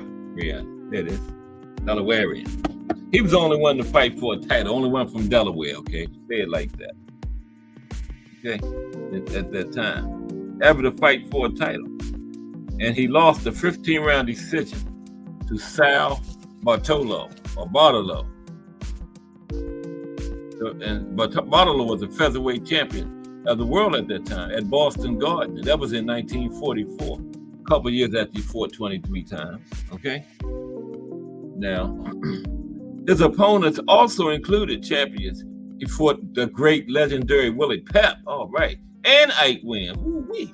That's one of them Oscar resumes. Willie Pep and Ike Williams, them was two of the names from the 40s down in the lower classes. Yeah, I done talked about both of them, Willie Pep and Ike Williams. And guess what? Willie Roach, the man right there, he fought both of them. He first put on the gloves in competition as a 9-year-old, and his pro career was preceded by an equally active amateur schedule. And after he retired in 1952, he coached amateurs in Wilmington, Delaware. And he was born June 25th, 1917, died August 12th, 1980, at 63 years old. It's right around where I'm at now. Yeah, I'm old. Next, I may be old, but I still look good. Okay. Next is Jimmy Lewis. That's Xmas Cash. That's Jimmy. That's all I can find of Jimmy. Yeah, Delaware. Yeah, and that's it, T. Delawarean. Okay. Now next is Jimmy Lewis. There's Jimmy. That's all I can find on Jimmy. Look like, what's that actor's name? The older guy. I can't think of it. He played in Shawshank Redemption. You know what I'm talking about. I guess he's still living. But Jimmy Lewis used the ring name of Billy Nixon. He started his career at the age of 11 and won all 22 of his amateur fights, undefeated in the amateurs. And he had a professional record of 89 wins, 13 losses. Okay, 102 professional fights. Now, his great credibility in the boxing world is shown by the 3 world title fights he had in 1947. 2 with Kid Gavilan at welterweight, and 1 with Ike Williams, lightweight. He fought Ike. Yeah, okay. Yeah, Ike. Kid Gavilan and Ike Williams, he's starting another Oscar resume. Oscar resume, right? And his most prized possessions when he died was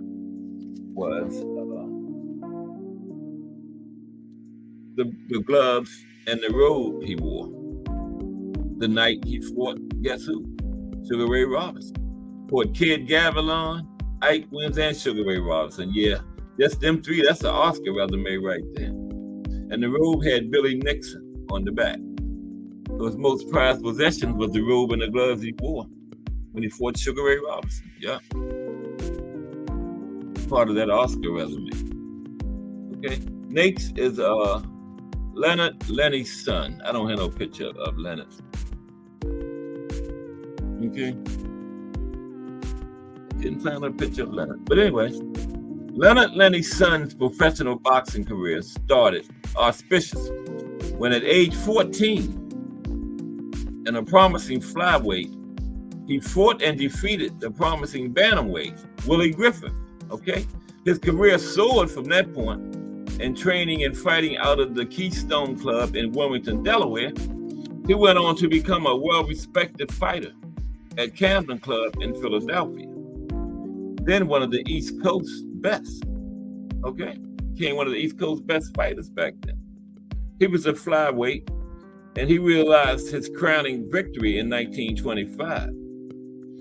He got a decision over Mickey Morris for the state flyweight title, Delaware flyweight title. Now, Lenny's professional career had 180 wins. Then guess what? 2 losses. 182 fights. 180, only lost 2. Okay? He was undefeated through his first 4 years of his career, right?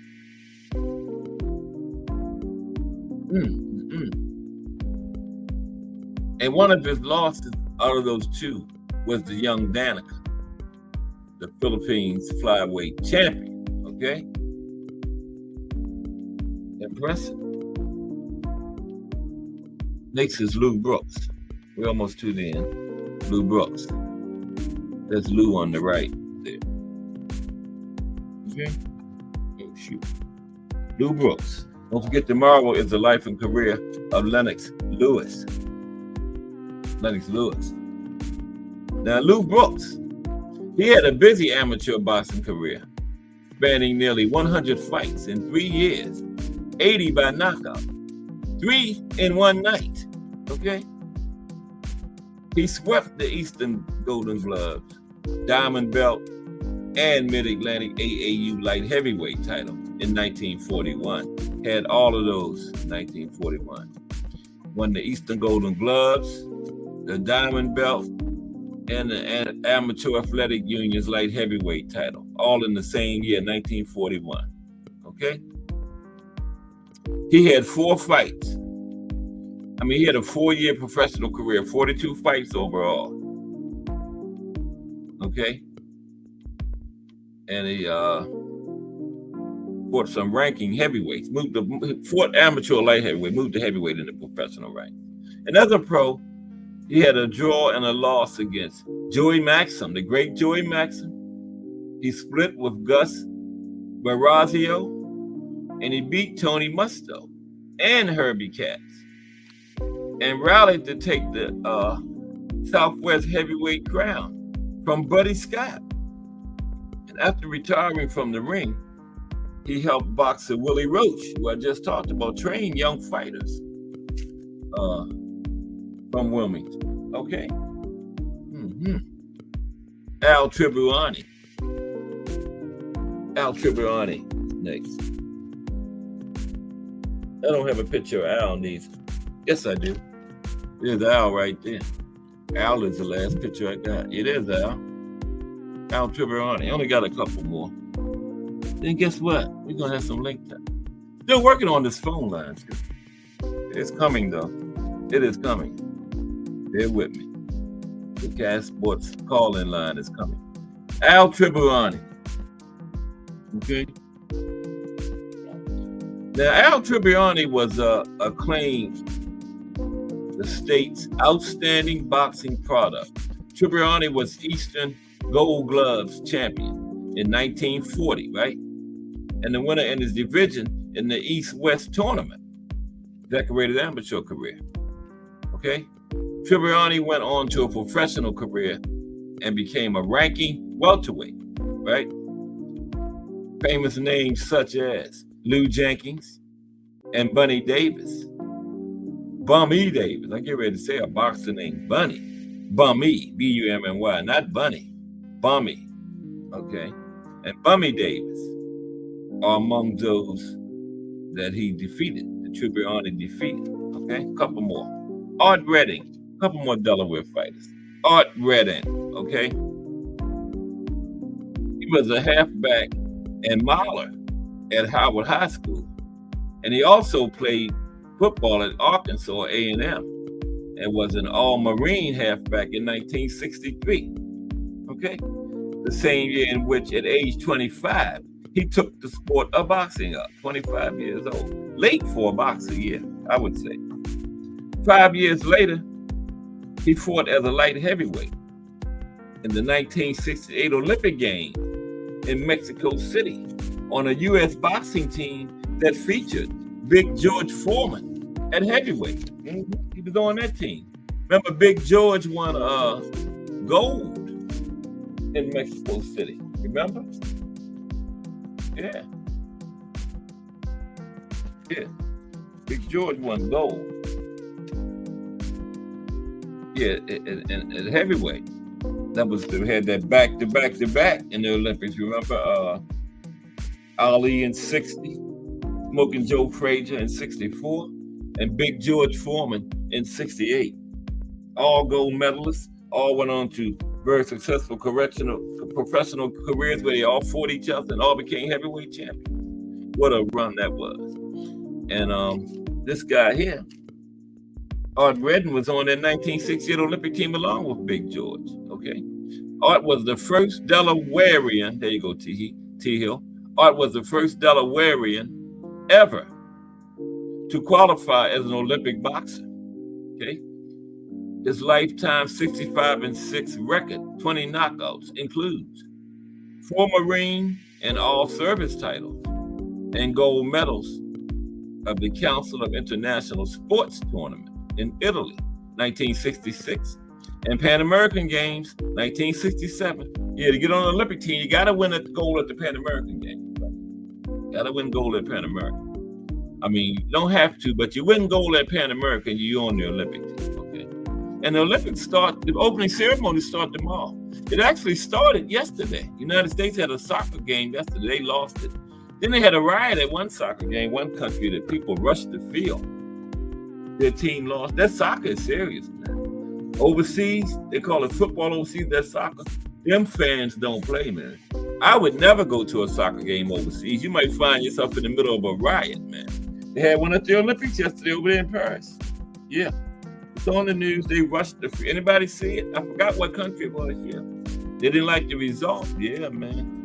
But the United States lost. So the Olympics has actually started. Mm-hmm. We got boxing this year. And I told you the story. Don't believe it when you hear people say boxing won't be in the Olympics after this year, because it's not true. It may not be, but it might be. And even if it's not in 2028, it might return in 2032. They're looking for a governing body to govern boxing in the Olympics, because the last one, the International Olympic Committee, stopped recognizing them. But the good news, we have an organization called World Boxing that's applying to govern boxing. So we may not miss an Olympics without boxing. So when people tell you boxing is out of the Olympics after this year, don't believe it. It's not true. Okay? Not true. It's not. Okay? Now, Redden also coached in boxing and worked with Leon Spinks on the Camp Lejeune, North Carolina boxing team. Yeah, Leon was in the Marines too. Yeah, so this guy boxed with George Foreman in the Olympics, and he boxed in the Marines with Leon Spinks, Art Redden, right? And he also helped Leon Spinks training for the second Muhammad Ali fight in 1980. And in 1968, Redden was Athlete of the Year in both Delaware and North Carolina, where he boxed in the Marines. Okay. And finally, Al Sund, S-U-N-D. Al Sund trained and fought out of the Keystone Club on East 4th Street and was Delaware State Bantamweight champion. He won 53 straight fights before losing his first fight. And at age 21, his record stood at 87 wins, just 1 loss. So he won 53 straight, lost 1, won 34 more, okay? Including 19 consecutive knockouts. Wow. One of which came at 20 seconds into the first round against Al Keith from Lebanon. Al Keith was a Lebanese bantamweight. Now I got him out of there in 20 seconds, okay? And then anybody come in? No. Got Al Keith out of there in 20 seconds. Could have stayed in Lebanon now. And then, no. I think it's Lebanon, Pennsylvania. So, Lebanon in Pennsylvania. Did I give it somebody from Lebanon named Al Keith? No, that's Lebanon, Pennsylvania, or Delaware somewhere. But wherever he's from, he should have stayed there. He got taken out in 20 seconds. Wow. And Sund later fought in the old Madison Square Garden in Harlem. And many East Coast cities, sometimes under the name of Marty Sullivan and Kid's son. Okay? His lifetime record of 203 wins, check this out. 203 wins. He had 207 fights. He won 203, lost 2, had 2 draws. That earned him acknowledgement as one of the best bantamweight boxers in the country during his era. Wow. 203 wins, 2 losses, and 2 draws. Not bad, Al, son. There you have it. Boxing in the States. Delaware. The first state, okay? Next week, Florida. Home of Roy Jones. A few others. But that should be a good one, you know? Next week is Florida. But I appreciate everybody rocking with me again today. Tomorrow is the life and career of Lennox Lewis. Should be a good profile. And we're right up on the weekend. Doug Woat in there. The Juggernaut, Joe Joyce in the ring against Derek Chisora from London, England. That should be a big one. Somebody's going. It's not going 12 rounds. Not the Juggernaut and Derek Chisora. And look out tomorrow. We're supposed to get another new show. Remo and Attentive Aunt McQueen. Okay. Remo says tentatively 11 a.m. Okay, so look out for that. If it's JBT, it's going to be fire. And like I've been telling you the last couple of days, you look at these JBT videos, like, subscribe, and comment. Don't just look at them, That means a lot to us, and to the channel. Like, subscribe, and comment. I don't make too many videos myself, but I'm talking about like Let's Talk Fashion and the Unboxing News and all these others. Angry White Men puts up videos. Like and subscribe them, man. And comment. Don't just look at them, okay? Don't cost you nothing. Don't cost you nothing. Yeah, don't cost you nothing, man. Y'all heard that song? Yeah. I'll put the link in there. But yeah, no, I think we got 4 cards this weekend. One coming from J-Pan Sunday. You know how they do it. J-Pan don't cater to us. You got to get up in the morning and watch their fights on their time. Okay? So I guess it is Sunday night. I think it's in the morning. I got to check. But yeah, it's their Sunday. So that's what I'm thinking. Like the Monsters fights be on Tuesday morning. Because Tuesday is their big fight day over there in Japan. An agent friend of mine told me, I asked him, I was like, buddy, Monster always fighting on Tuesday morning, man. He said, because that's our fight day, Tuesday.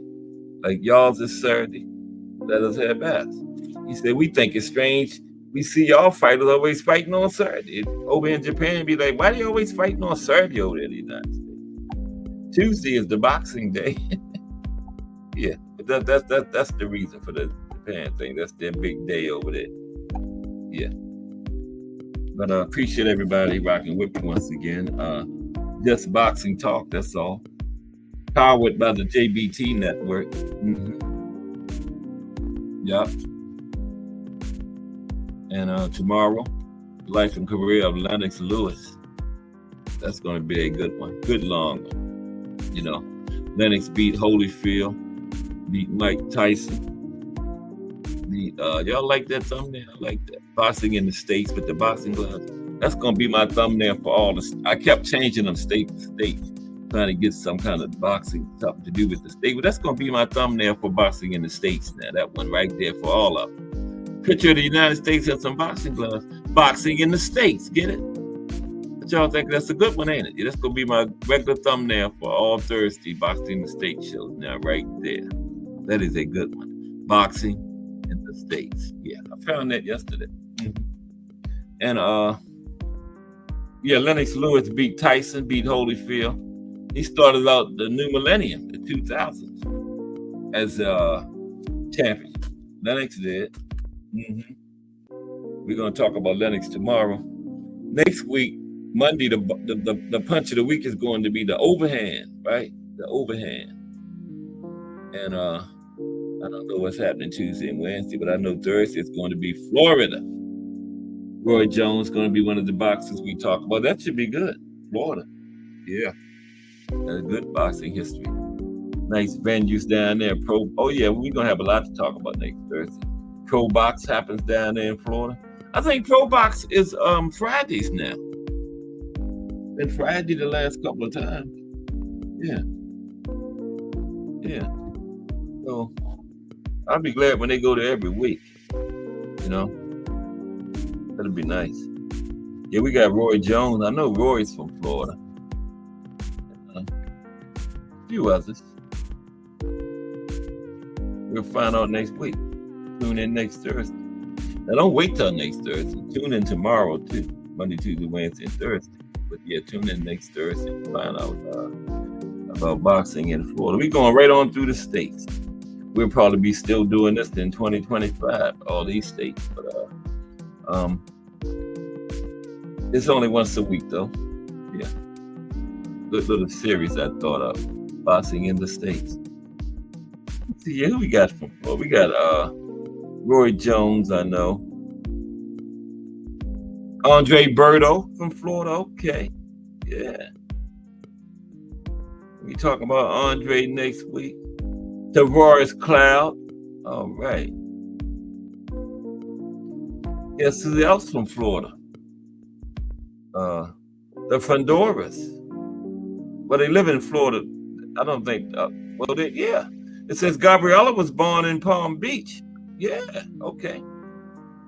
I did not know that. I'm learning too. Palm Beach, Florida, the Fondoras. So we're going to be talking about the Fondoras next week. I didn't know that. Wow. Why didn't somebody tell me that Gabriella and Sebastian was from Florida? Erickson Lubin. Oh, man, we're going to have a lot to talk about next Thursday. I told you about Florida. Erickson Lubin. Ray Mercer.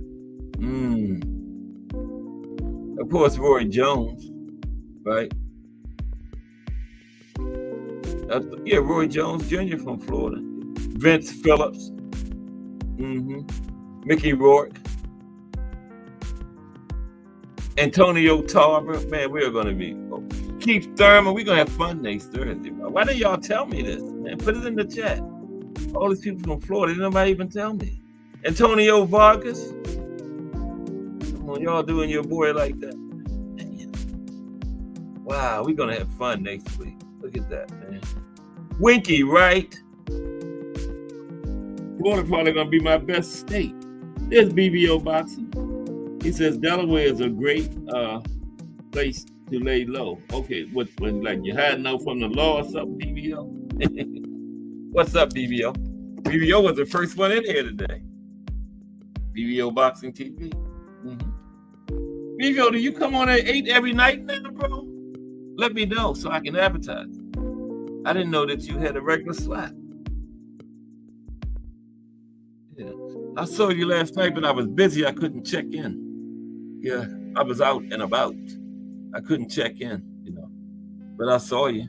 Yeah. But put it in the chat, BVO. Do you come on at 8 o'clock regular now, bro? That's what I heard Jay say something about that. But yeah, Florida's going to be big next week, y'all. Y'all heard all them names?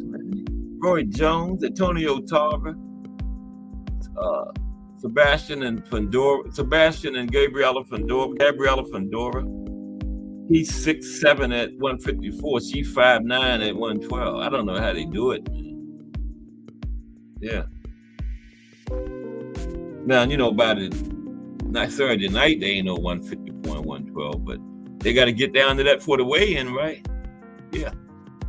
I think they really should address that weight issue, though, man. 10% of the contracted weight should be all you have to. You can rehydrate. And you know what I say when the weigh-in is? Y'all done heard it.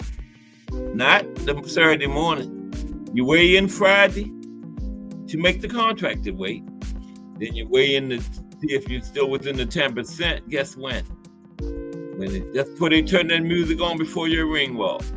Step on the scale, go down the aisle and get in the ring. That way, everybody would be fighting where they're supposed to fight at, okay? Weight bullying would be a thing of the past, right?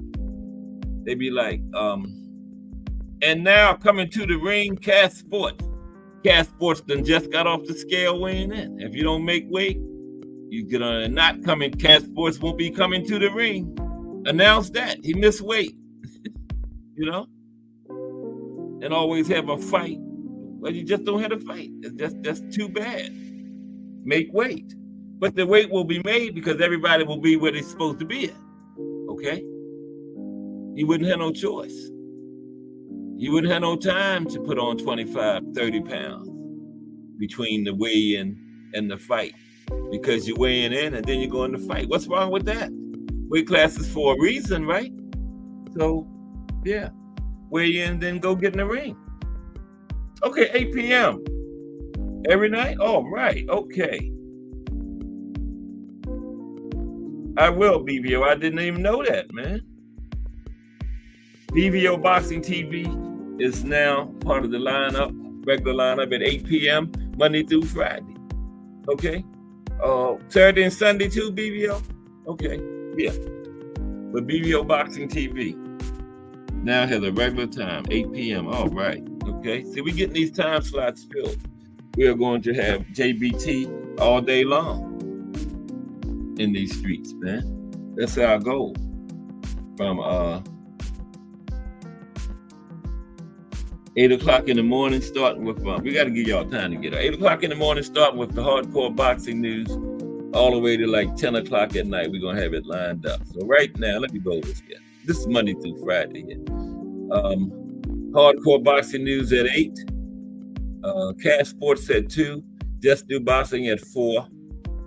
BVO Boxing TV at 8. The Mighty Rise Podcast at 9. Now on Wednesdays, we got Let's Talk Fashion at 10 a.m., right? Friday nights, we have Angry White Men at 10 p.m., okay? Tomorrow, we may have a new show called The Casuals at 11 a.m. Remo and Aunt McQueen, okay? And then we got BN Boxing News, don't have a regular schedule. And turn on your notifications at all. Casuals Corner with Aunt McQueen and Thomas Hill. They don't have a regular slot yet. So turn your notifications on. Hit the bell icon, hit all. You want all that fire content, okay? Not fire, like D1 said. Fire content. You want all of it. Melanin Queen 27. Good afternoon, Melanin Queen 27. To you. How are you today? We're winding down. But yeah, tomorrow is what is tomorrow? I can't remember what from 5 minutes ago. Anybody remember what tomorrow was? Oh, Lennox Lewis. Life, yeah, profile day, the life of the real Lennox Lewis. Tomorrow, Friday. I remember I was sitting here Monday talking about how was everybody's weekend. Now it's the weekend again. Wow. But we got the Growth back in there. The Growth going against Vanessa LePage, Jonace. And Vanessa only has 8 fights, but she's the champion. Vanessa had only 5 fights, then she took 6 years off. Came back and got a title fight. How did they do that? But guess what? She won it. And then that was March 2023. Then she had 2 title defenses last year. She's making her 3rd defense tomorrow against the Growth. Oh, busy day at work, Melanin Queen. Yeah, we know about that. So yeah, you made it. That's the main thing. You stopped by to support, hit the like, said hello to everybody, and we are glad to see you. Salute to Melanin Queen 27. Big time JBT member, doing great work for the organization, man. Everybody salute Melanin Queen 27. Okay? And now what was I thinking? Oh, Lennox Lewis. Tomorrow, yeah, the Growth Vanessa LePage Jonace, right? Vanessa has 8 fights, she's 7-1. She has 2 knockouts. The Growth is 14-0. I think the Growth got about 2 knockouts too. So it's safe to bet that this fight will go the distance, okay? Neither lady ain't knocking nothing out, okay? This going 12. I got the Growth by 12 round decision. Now watch somebody get knocked out. No, I got the Growth by 12 round decision. Yeah. And she's putting on some poundage now. The Growth this is her first fight at heavyweight. Did the Growth ever fight at welterweight? I think this is her 3rd. I remember middleweight. How does that call it, man?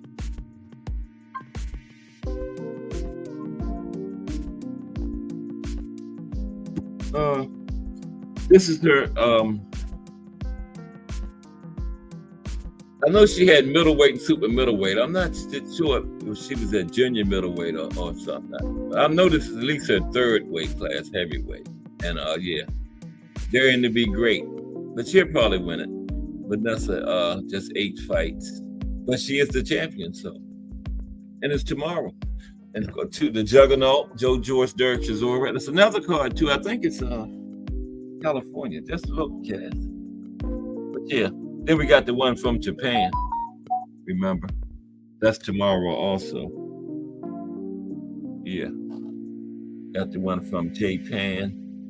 And like I was saying, Japan don't cater to us. They say there are so many hours difference, but you watch it at our time. That's why when you watch the Monster on Tuesday mornings at 6 o'clock, it's really like night fight time over there. But like a lot of countries will plan their fights around our time, and it'll be late night, early morning there, and our regular fight time. But no, not Japan. Japan do it at their time, and they say if you don't want to get up and watch it, you just miss it. The only one I really got up and watched was that Monster and Cool Boy, and I wish I'd have just stayed asleep on that one. That was disappointing. And this week is the anniversary of that, remember? Monster, Cool Boy, Bud Earl. Monster Cool Boy was July 26, 2023, and Bud Earl was July 29th, that Saturday, 2023. Remember? Monster Cool Boy was on a Saturday, and like I said, I still see that stab, jab, right cross, left hook, that folded Cool Boy, man. And I was telling Cool Boy, stay down, man, because I knew that was it. And he got up. I just jumped up and started walking towards the TV, calling for the referee to stop it. And he heard me because he stopped it. Because Monster was getting ready to hurt Cool Boy. That wasn't going to be no TKO. That was going to be a knockout, man. I don't know how Cool Boy got up from that, man. I just talked about the old 1-2 as what you can do with it, right? That was a 1-2 hook, lead hook. 1, 2, 3. And the lead hook 3. Rear hook is 4. Lead uppercut is 5. Rear uppercut is 6. 1, 2, 3 combination. Jab, cross, lead hook. Yeah. Left jab, I'm punching that. Left jab, right cross, lead hook. 1, 2, 3 combination. That's what Monster got him with. And yeah. And then I don't know what Bud got Earl with everything. The 1, 2, 3, the 7, 8, 9, the 10, 11, 12. He got Earl with everything, man. That was bad. And anybody say they predicted both of those beatdowns are lying, man. Nobody predicted that. Not both of them. We thought we was going to get 2 big competitive fights, and we didn't even get one. And this is the anniversary of it. It was this week last year that happened. July 26th. Tomorrow is the anniversary of Cool Boy and anyway, it was on a Tuesday last year. How can I jump off that far? July 26th, 2023. And I know Earl and Bud was July 29th, that Saturday. Yeah. And Cool Boy hadn't been in the ring since. What's up with Cool Boy? Anybody know? Azine, you from Philly? What's up with Cool Boy up there, man? Be helping somebody need to talk to. He needs to get back in there. Because like I said, a loss doesn't define you. It's what you do after the loss that defines you. And if Cool Boy just don't get back in the ring, man, it doesn't look good, man. You let that man take your career away from you. Or whatever's wrong. Is he injured? I don't know. I'm just trying to find out. Anybody know what's wrong with Cool Boy? I know what happened to Castano, right? They say the exchange rate down in Argentina, like Castano, the money he made with Mel, them 2 fights, he's like a billionaire in Argentina. So Castano said, I ain't got to fight no more. If you got $40 in your pocket, that's worth like $500 in Argentina. So Castano is a billionaire down there. That's what happened to him. I finally figured out why he didn't fight no more. I don't blame him. Because the dollar down there is $1 is like what? 100 down there? Maybe more than that. So Castano took that melt money from those 2 melt fights, man, and retired. But it's almost time for me to go. I was trying to see what's happening tomorrow first, though. I know we got at least 3 cards, and then I'm gone. But I appreciate everybody for rocking with me again.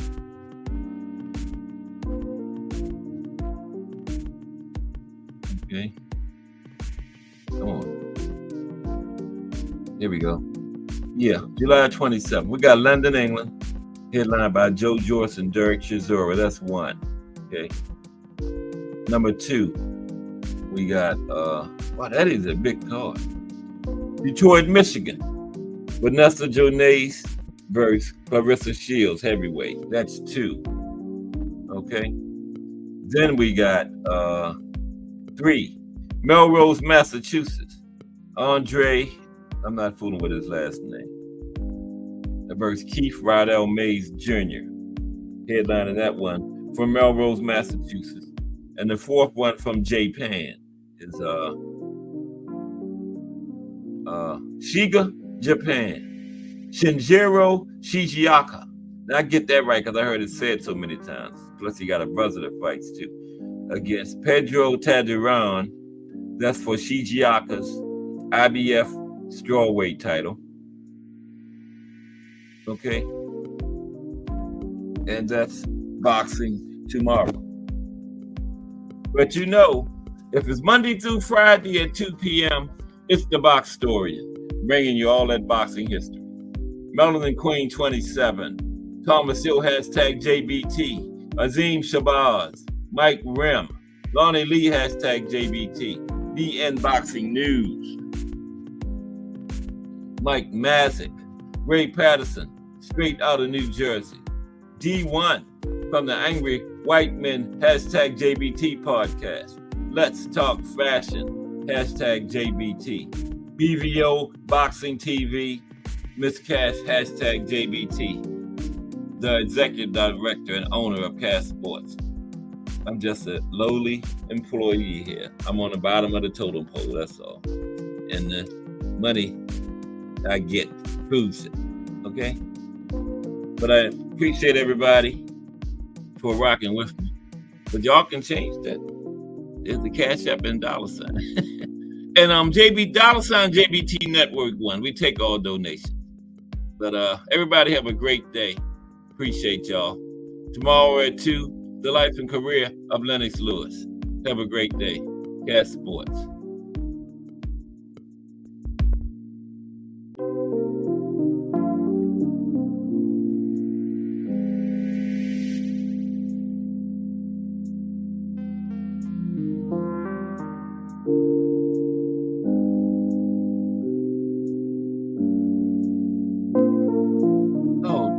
I didn't know you was backstage. Everybody have a good day.